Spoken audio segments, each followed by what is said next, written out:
কোরআন এবং হাদিস থেকে গুরুত্বপূর্ণ আলোচনা পেশ করবেন কারি সাইফুল আলম আজাদী সাহেব তারাইল।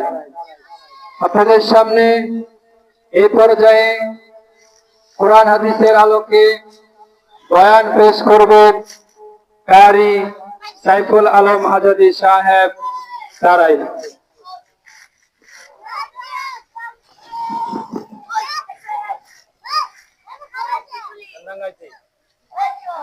الحمد لله أستعينه وأستغفره ونعوذ بالله من شرور أنفسنا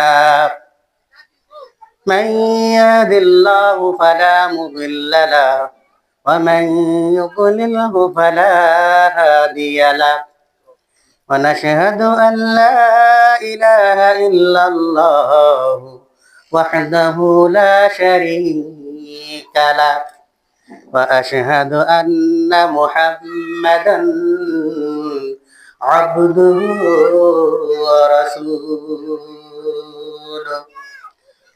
قال الله تعالى في كلامه المجيد وفي فرقانه الحميد أعوذ بالله من الشيطان الرجيم بسم الله الرحمن الرحيم المرء مع من أحبه قال الله تعالى في كلامه المجيد وفي فرقانه الحميد وأحل الله البيع وحرم الربا قال النبي صلى الله عليه وسلم الغنى غنى النفس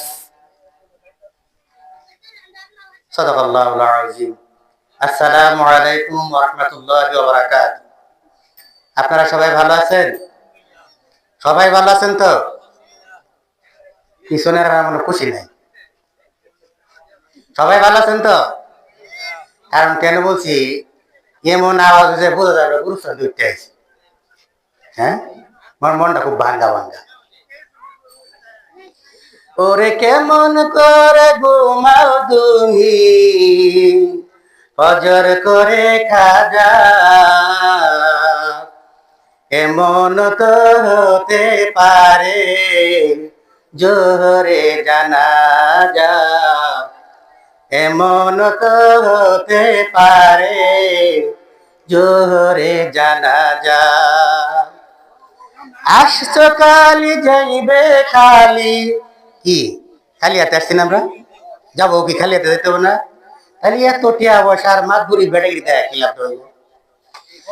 আসছো কালি যাইবে খালি কিসের বাহাদুরি, কিয়ামতে উঠতে হবে নিজেই নিজের বোঝা, এমন তো হতে পারে জোহরে জানাজা, এমন তো হতে পারে জোহরে জানাজা। ঠিক না? আমার বন্ধুরা, আমি ফজরের নামাজ পড়তে পারি না, আমি মনে করেছি ৬০-৭০ বছর বাঁচবো। ৬০-৭০ বছর বাঁচবো, গ্যারান্টি আছে? বন্ধুরা আমার, ফজরের নামাজ আমি পড়তে পারি নাই। কর্মের উদ্দেশ্যে আমি বের হয়ে গেলাম, চাকরিতে চলে গেলাম, ব্যবসা বাণিজ্যে চলে গেলাম, আমি কৃষি কাজ করার জন্য মাঠে নেমে গেলাম, কিন্তু জোহরের নামাজ আসার আগে আমার মৃত্যু হয়ে গেল। এবার বলুন, ফজরের নামাজও পড়লো না, জোহরের নামাজও পড়লো না, ওই ব্যক্তিটা কি জান্নাতি না জাহান্নামী?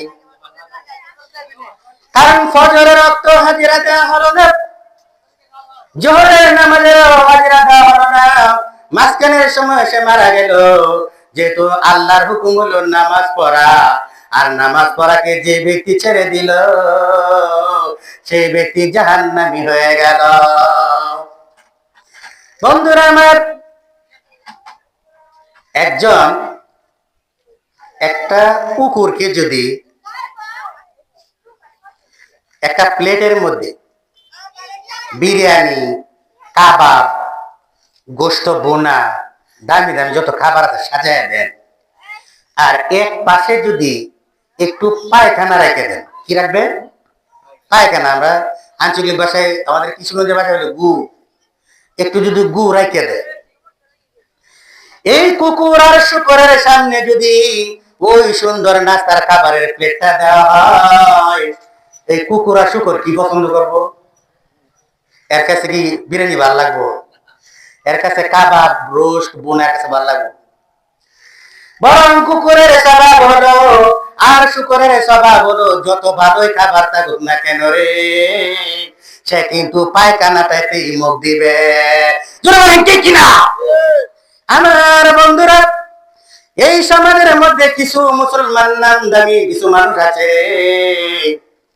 যাদের কাছে গেলে নামাজের কথা বললেও ভালো লাগে না, রোজার কথা বললেও ভালো লাগে না, দান খয়রাতের কথা বললেও ভালো লাগে না, কোরআন তেলাওয়াত করতে গেলে বললেও ভালো লাগে না, জিকির করার জন্য বললেও ভালো লাগে না।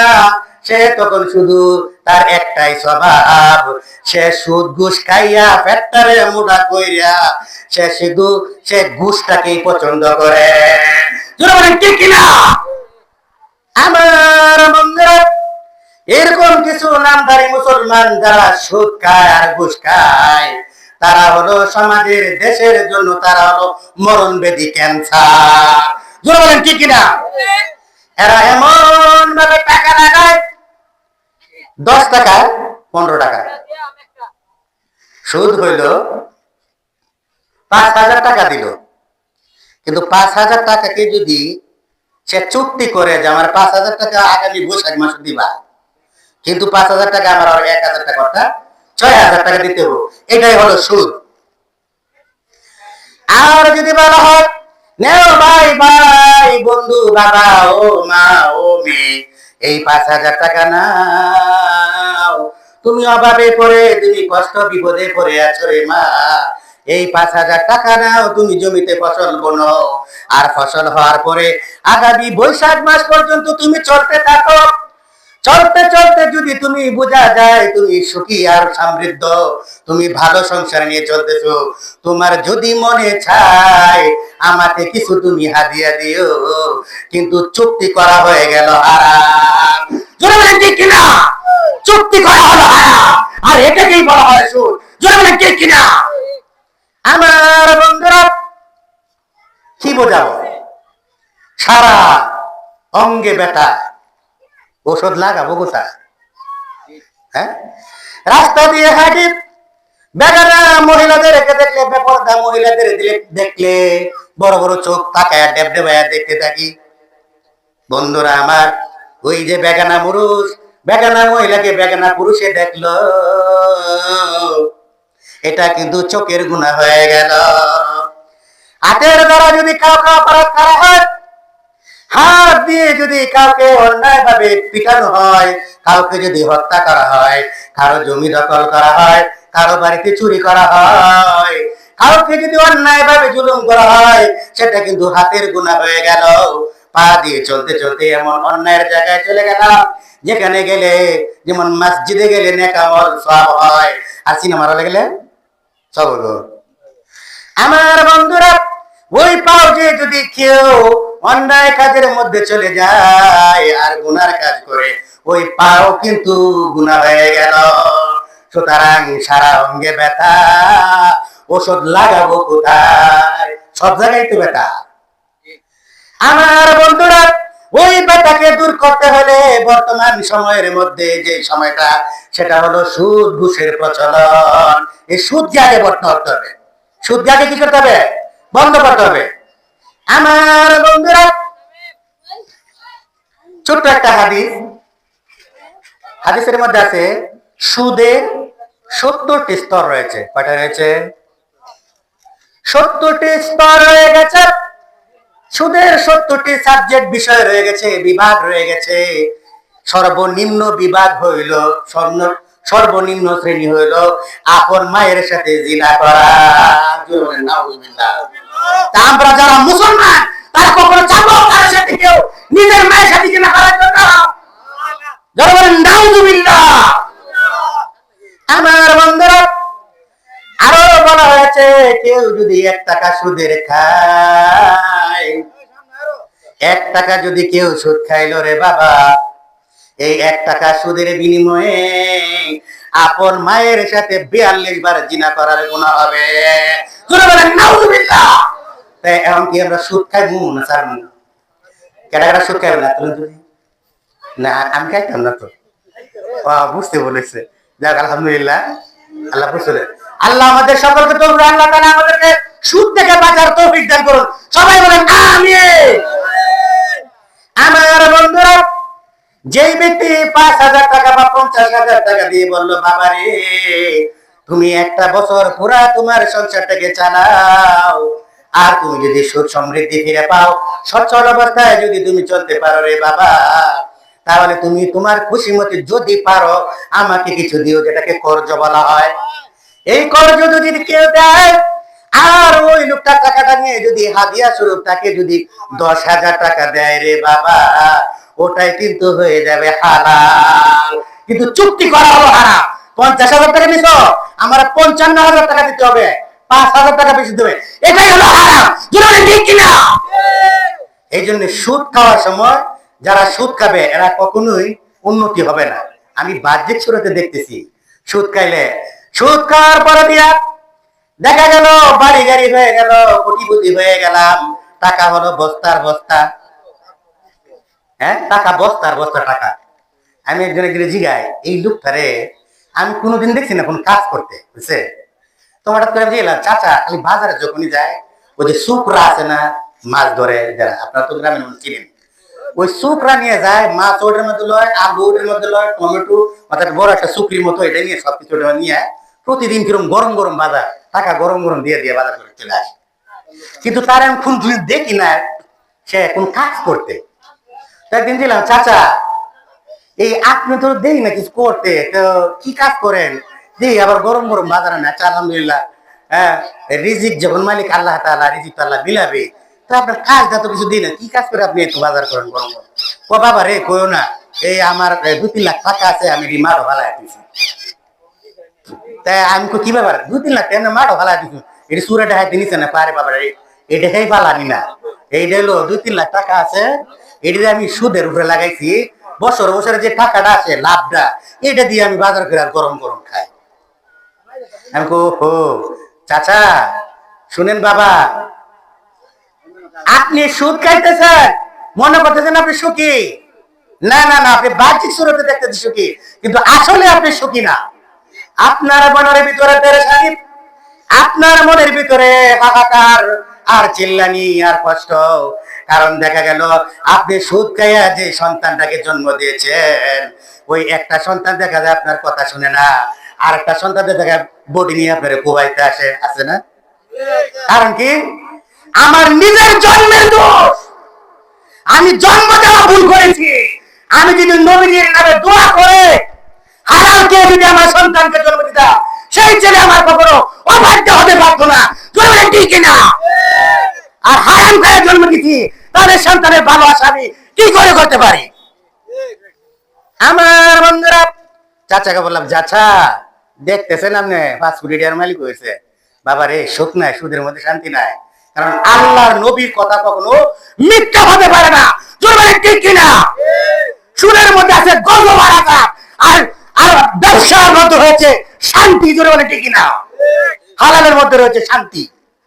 এজন্য আল্লাহ রাব্বুল আলামিন বলেন, সূরা বাকারার মধ্যে বলে দিয়েছেন, ওয়া আহাল্লাহুল বাইআ ওয়া হারামার রিবা, যে ব্যক্তি ব্যবসা করে তার ব্যবসাটা হলো হালাল, আর যে সুদ খায় তার সুদ হয়ে গেল হারাম।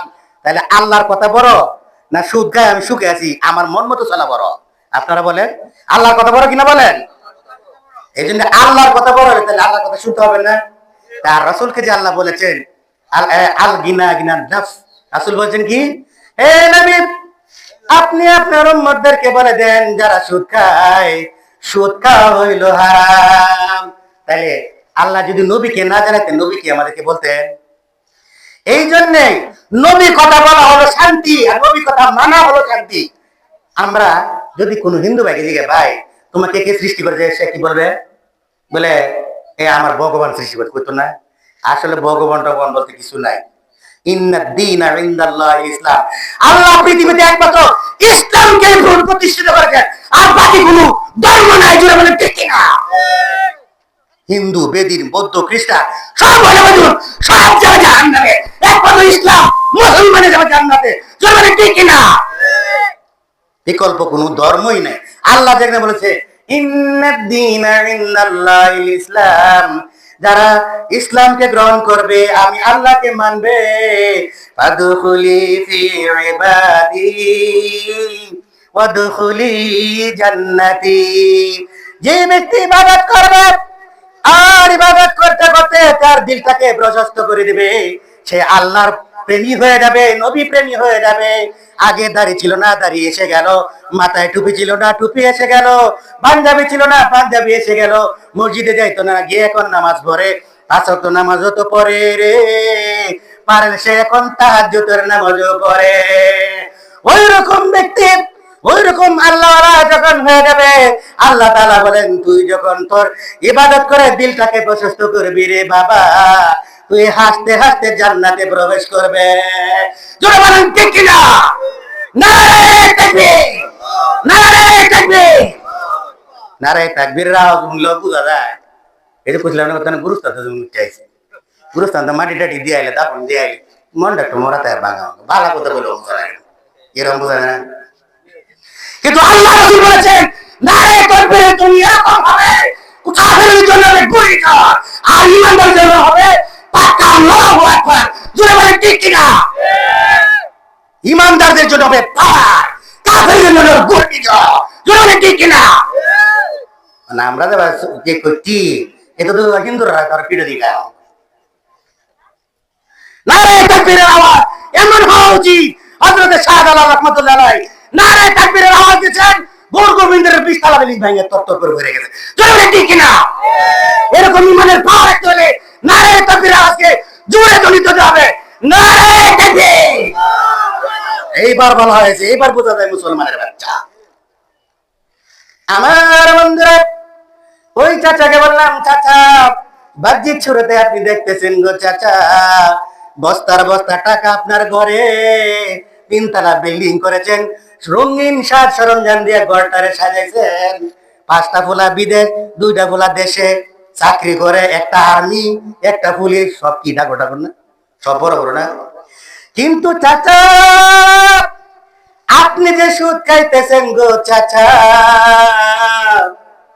দেখবেন এই মানুষগুলো যদি একটাকেও আপনি হাফেজ বানাই দেন গো চাচা, ওই হাফেজটা আপনার মৃত্যুর সময় আপনার কপালের পাশে, আপনার মাথার পাশে যখন আপনার মুখ দিয়ে কালেমা বেরোবে না, তখন সূরা ইয়াসিন পড়ার সাথে সাথে আপনার মরণ যন্ত্রণা লাঘব হয়ে যাইবে। জোরে ঠিক কিনা? আমি কই চাচা আপনার আতঙ্কটা হয়েছে কয়েকটাও না তো, 5টা বিদেশ, একটা আর্মি, একটা পুলিশ, মৃত্যুর সময় যদি আয়া পরিচয় দেয় আমি বিদেশ থাকি আমেরিকা, একটা কয় দুবাই, আর একটা কয় ওমান, বিভিন্ন আসামি দেশের নাম, আয়া যদি কয় আমি 5 দেশের বলা, 5 দেশে তাই রে আজরাইল, আমার বাপের কবর আজাদ দিস না, মানব? আজরাইল মানব? কিন্তু বুদ্ধিমান ছেলে, আমরা দেখবেন বুদ্ধিমান ছেলেটা দেশ অব্দি কেজির স্কুল, আর তাও কি এর কেজি, আমরা যে তাদের মাপ দিই যে 1/2 কেজি 1 কেজি, ওই এই জিনিসটাকে school 1 KG 2 KG 3 KG 5 KG, আর আমরা যেমন করছি ছোট 1 বড় 1 1 2 কি আছে না, 1 মেরেছি কি 1 কেজি 2 কেজি 5 কেজি। আচ্ছা যাই হোক, 5 কেজি 6 কেজি করায়া ডিগ্রি দিয়েছে একটা, কয় আজরাইল রে আমার বাবা মৃত্যু সজ্জায়, আমি কিন্তু আমেরিকায় থাকি, বিশাল বড় বড় ডলার কামাই, আমি কিন্তু কুয়েতে থাকি, আমার টাকার মান বেশি, সাবধান আজরাইল আমার বাপের আর মৃত্যুর কষ্ট তুই দিস না। আজরাইল মানবো? কিন্তু বালা বালা বুদ্ধিমান যে ছেলেটা আমরা বাপারা করি কি, আগে যে স্কুল কেজির স্কুল, এটা কি শিখে 1 কেজি 2 কেজি 3 কেজি 5 কেজি, আর এটা বেয়াস, এটা একটা করলে আটটা বুঝে না, এটা ঠেলা দিলে এদিক বোঝাই তার না, এটা দেয় মাথা, এটা বেয়াস, এটা মাথাটা দেয়, হেটা কি করবো, সরল সোজা মানুষ ডান বাম বোঝে না, কিন্তু আল্লাহ যে সৃষ্টিকর্তা এই কথাটা কিন্তু জানে। ঠিক কিনা? এই ছেলেটি যখন বাবার মৃত্যুর সময় হয়ে গেল, আজরাইল যখন সামনে এসে গেল, এইবার সবাই পরিচয় দেয়া যখন মরণ যন্ত্রণা লাঘব হয় না, কেমন মরণ যন্ত্রণা রে,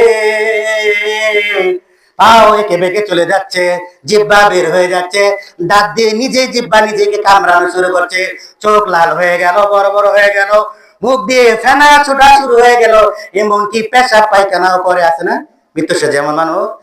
এইগুলো আলামত হলো একমাত্র জাহান্নামী মানুষের, জোরে বলেন ঠিক কিনা? এইবার লড়র বড়র লকর জকর বক্কর চক্কর সেই এই সরল সোজা পোলাটা কোরআন শরীফ শিখছে, সে সূরা ইয়াসিন। এই সূরা ইয়াসিন তার কোরআন শরীফটা গলার মধ্যে ঝুলাইয়া বাবার কাঁধের পাশে যায় বলতেছে, বাবা গো, যারা বুদ্ধিমান ছিল তাদেরকে দিয়েছ ইউনিভার্সিটিতে পড়ার জন্য, তাদেরকে দিয়েছ তুমি বিশ্ববিদ্যালয়ে পড়ার জন্য, তাদেরকে বিদেশ করাইছো, পুলিশ বানাইছো, আর্মি বানাইছো। বাবা, আমি শুধু বাবা মাই দেখতেছি, 2 লাখ খাবার দেওয়া, অল্প খাবার খাইতে জানি গো বাবা। আর আমি জানি পেশা পায়খানা করে পায়খানায় যেতে হয় বাবা গো, এতটুকুই আমি জানি গো বাবা। আর তুমি যে আমারে বক্কর চক্কর লক্কর চক্কর আমার ফুলা সরল সুজা পাইয়া মাদ্রাসায় ভর্তি করছো রে বাবা, আমি কিচ্ছু জানি না, শুধু তোমার দেওয়া মাদ্রাসায় আমি আল্লাহর দেওয়া কোরআন সূরা ইয়াসিনটা জানি গো বাবা, আমি আর কিছুই তোমাকে দিতে পারবো না। ও গো বাবা, তোমার মরণ যন্ত্রণা হইতেছে আমি দেখতেছি গো বাবা, কিন্তু আমার দেওয়ার মতো কিছু নাই। আমি এখন শুধু এটাই তোমার কাঁধে বসে বলবো, ইয়াসিন ওয়াল কুরআনিল হাকীম ইন্নাকা লামিনাল মুরসালিন আলা সিরাতিম মুস্তাকিম। ছেলেটি যখন কান্না কেটে কেটে চোখের পানি ফেলতে ফেলতে সূরা ইয়াসিন পড়লো রে,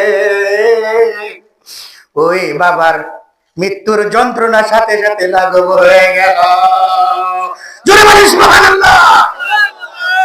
আমার বন্ধুরা, এই জন্য দিবেন দিবেন 5টা সন্তান হয়েছে বাবারে, 4টাকেই তুমি দুনিয়াদার ইঞ্জিনিয়ার, লয়ার, ডাক্তার, প্রফেসর বানাও, কিন্তু কম আছে কম জাহান্নামের আযাব থেকে বাঁচার জন্য একটা সন্তানকে হলো তুমি মাদ্রাসায় দাও। জোরে বলেন ঠিক কিনা? আমার বন্ধুরা, এইভাবে যখন বুঝাইলাম তখন চাচা তখন বেক্সি মারে কয়, বেডারে আমি তোর বাপের বড়। আমার কি দিছে চাচা, কি কয় আমি তোর বাপের বড়, আমার চাচা তোমার বড় হইব। আমি কই, চাচা গো, বুঝাইলাম বুঝলেন না, কিন্তু মনে রাখবেন আপনি সুদে টাকা লাগায় মনে করছেন বেড়াগিরি দেখাইতেছেন, কিন্তু এমন একটা সময় আসবে গো বাবা, এমন একটা রোগ আপনার হবে গো বাবা, কম্পিউটারেও ধরতে পারবে না। জোরে বলে ঠিক কিনা? এমন রোগ আছে কম্পিউটার ধরা যায় না। আল্লাহর ভাই, দুনিয়ার ভাই, জোরে বলে ঠিক কিনা? সুদখোরের কোনো ক্ষমা নাই। সুদখোর আল্লাহ তাআলা সুদখোরকে কখনোই জান্নাতের সুযোগ পেতে দিবে না। জোরে বলে ঠিক কিনা? আমার বন্ধুরা, এই চাচা তখন বেক্সি মেরা চলে গেল। আমি তখনও কিছুদিন ঢাকা শহরে লেখাপড়া করেছিলাম, কিছুদিন ওখানে ইমামতিও করেছিলাম। হঠাৎ করে একদিন বাড়িতে আসলাম, আয়সা তখন দেখলাম চাচা চেয়ারের মধ্যে শীতকালে রৌদ্রের মধ্যে বাহিরে বসে আছে।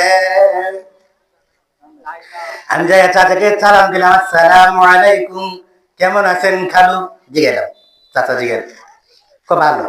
আচ্ছা, ভালো তো, শরীর অসুস্থ, অসুস্থ, আর কিছু জিজ্ঞেস? আচ্ছা ঠিক আছে, ভালো দেখে আল্লাহকে স্মরণ করেন, ইনশাআল্লাহ আল্লাহ মনের মধ্যে শান্তি দিব। এরপরে আমি যখন চলে আসতেছি তখন ওই চাচার ঘরে এক বড় মেয়ে, তার সাথে আমি আপা বলে ডাকি, আসসালামু আলাইকুম আপা, কেমন আছো? কারোর অসুস্থ, কি অবস্থা? তো বলতেছে বাইরে কইস না আব্বা, এই 3 মাস আগে একটা রোগ হয়েছিল।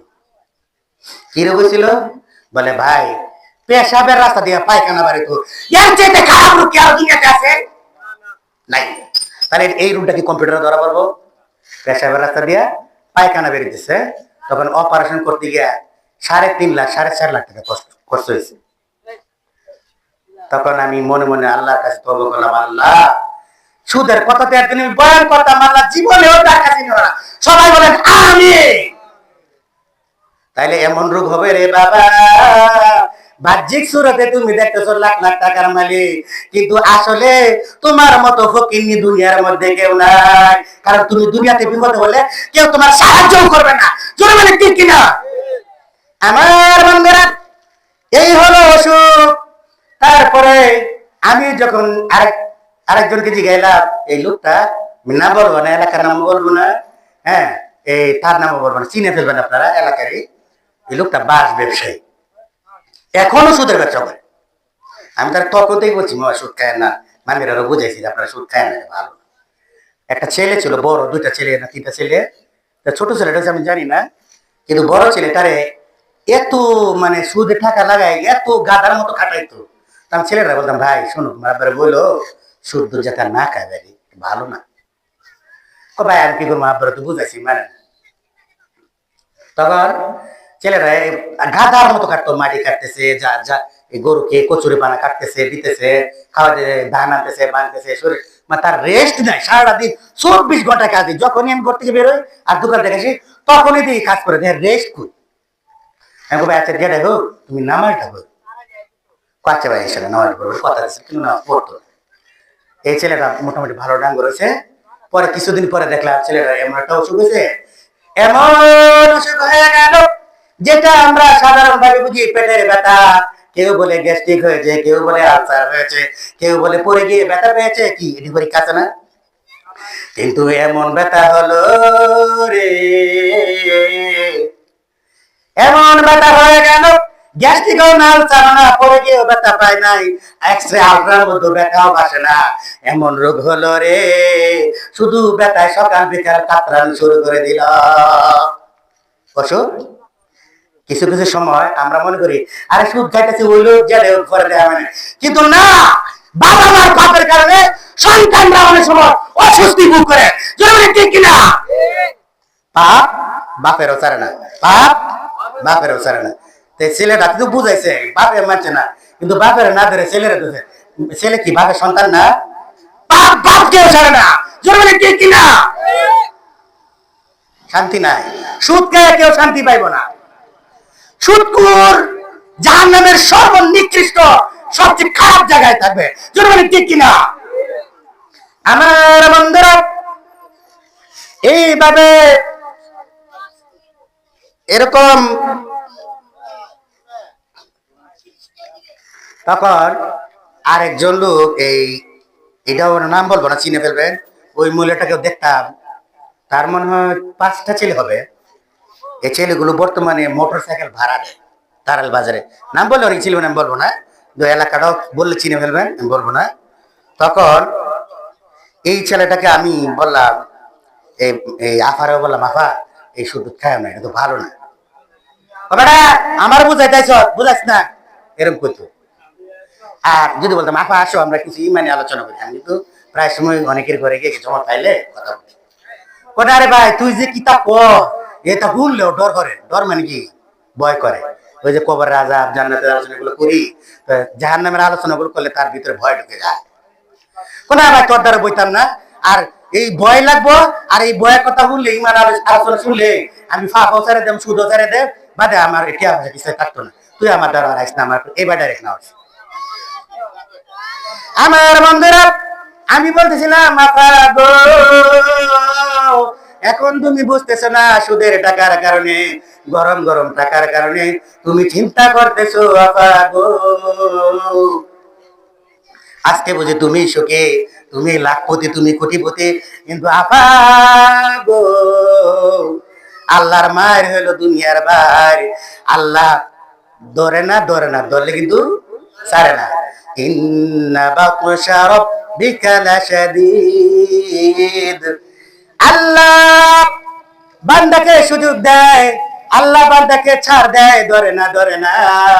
সিনেমা হলে গেলেও ধরে না, জুয়া খেললেও ধরে না, তাস খেলতে গেলেও ধরে না, ইয়াবা বাবা খাইলেও ধরে না। কি বাবা, এই ইয়াবা বাবা ডাল ডাল ছিল তো, এই তো মুসুরি ডাল নাই তো, মাছ কালায় না। এইটা হলো ফেন্সি ডাল, সুদ শর্টকাট ভাষায় বলা ডাল। এই ডাল হলো এমন একটা নিশারে বাবা, যে ডাল খাইয়া মাথার সেন্স আউলায় যায়, মাথার কোষ গে হারায় ফেলে। ঘরে গিয়া এই ডাল খায় কেডা? মগা ডাল কেডা খায়? মগা, মগার ঘরের মগা বলেন। এই ভাড়ার ভাড়া ডাল খায় ঘরে নিজের বাবারে গিয়ে কয়, দুলা ভাই কি করতেছ? মাথা ঠিক আছে?